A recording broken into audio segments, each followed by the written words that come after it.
Hi everybody, welcome to Plum Bush Farm. I'm Gabe. Today we're going to clip up a few goats. We'd like to show off a couple of our favorites. There they go. Only two at a time, two at a time. There we go.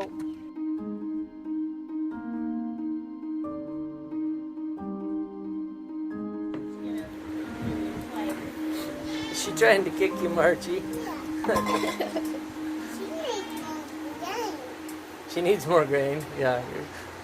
Somebody said that swirls on an udder mean they're going to be a good milk producer. Well, today we're trimming up Honey. Jenny's trimming up Honey. She's one of our favorite goats. She's a first freshener, but she is 2 years old, and so she's built a little bit. She's a little more filled out than a normal first freshener would be. But she is a good milker and has a nice udder, and today we'd like to grab some nice pictures of her. So Cassie is Honey's daughter, and we think we're going to probably keep her. She's a nice little doe, and she's got these little brown moon spots on her. They're kind of hard to see, but there's one right there on top of her shoulder. There's Honey's moon spot, and there she's got a moon spot on her hip. You can see it. And she is a pretty nice little doeling. We're pretty happy with her.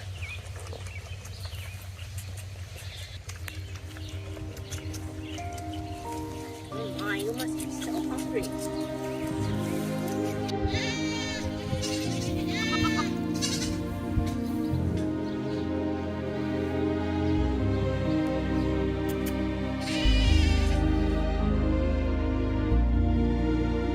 Okay, we're going to head out to the pasture and see if we can get some nice shots of Honey in the pasture. Taking nice pictures of goats is something that is always a challenge. And often the easiest way to do it is to get them out in the pasture in their natural habitat where they want to be. What's wrong? Oh my. Honey has a very unique voice. Gabe's trying to get some nice pictures of you, alright? Don't be so grumpy. Honey. Hi, Mabel. Yeah, you're a cutie. Tell everybody that you're available for purchase. Maybe. You're so pretty, though. Okay, we're going to try to get these goats to come out to a nicer pasture. They're enjoying those weeds after the rain, though, I think. Butterscotch.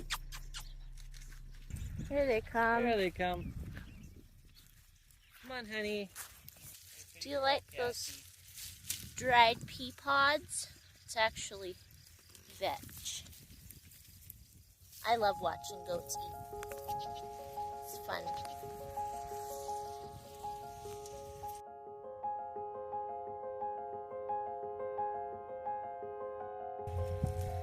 One downside of taking videos or photos of them in the pasture is that since they're herd animals and they like to be together, it's pretty hard to isolate them for a nice picture because they want to just hang out.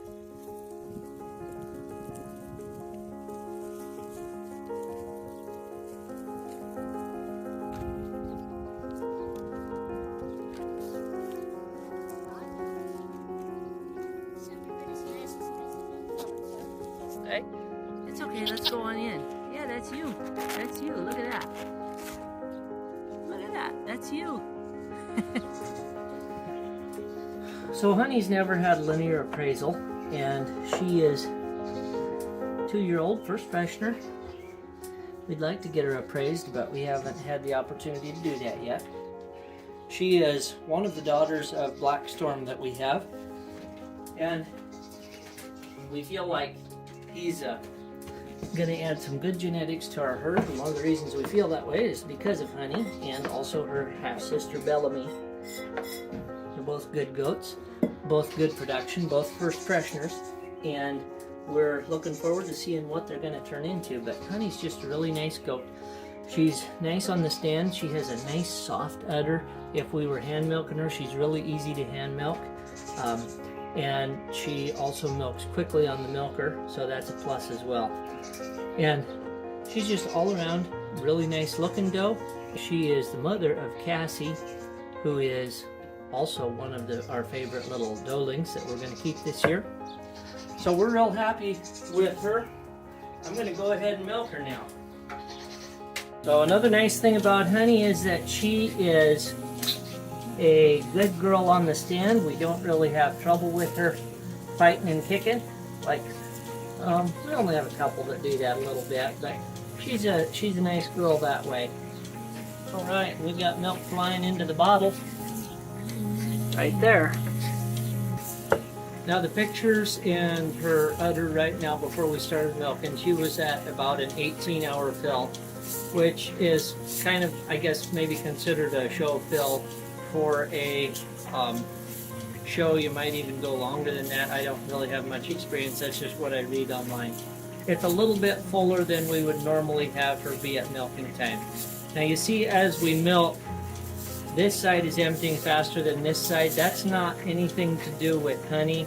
For whatever reason, the inflation on this side just doesn't seem like it pulls milk out quite as quickly. So a lot of times we notice that we have to shut the close one off while the other one finishes out. And that's about where I'm at right now, because I can see I'm not getting milk in this tube anymore. So I'm going to shut off the vacuum to this one. And we're going to go ahead and let this one finish off. Okay, that's about all that the milker's going to get, so I take the pressure off of it. We want to be careful that we don't just jerk it off. We kind of get that suction broken before we just pull. Let's shut the milker off. Last thing we do before we finish up and let her go is we do just a little bit of hand milking. Now she's been running around a little bit, so she's a little tired of us. And there's always just a little bit left when the milker's done. It's usually very little. Just about like this. Yep. And you give that to the kitties. A bit more. Alright. That way we know we got her milked out. We'll let the kitties have that. And we'll give her a couple squirts on her teats for sanitation purposes. And keep her from picking up any bad bugs in the pasture. Alright, that's it. We're ready to let Honey go. Thanks for coming along today. We enjoyed having you. And if you like what you see, consider subscribing. That would help us out. We'd appreciate it. Thank you and have a good day.